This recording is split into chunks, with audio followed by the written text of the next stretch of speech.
So if you've watched the previous level, you will know that this level doesn't need much explanation. Now to get to watch the previous levels, if you've not watched them, check the link in the description below. Now this is still intermediate level.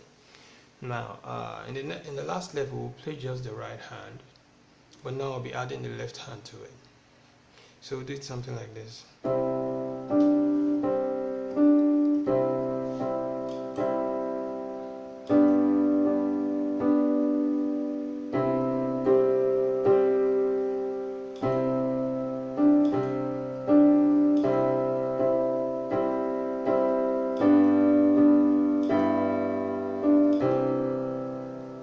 So now the trick is adding your left hand to it.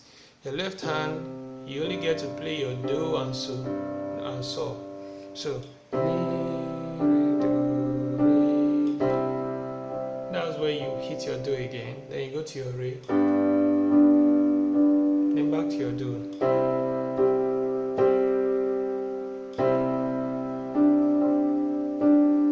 Hit your do again to your so.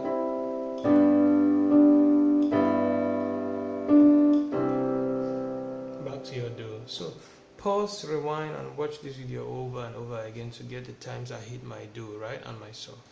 And basically that's the end of the intermediate level of the song. Next we'll be going over to the advanced level, where we'll be adding arpeggios and some other things to fill up the space. Thanks for your time. Please subscribe to get more of this.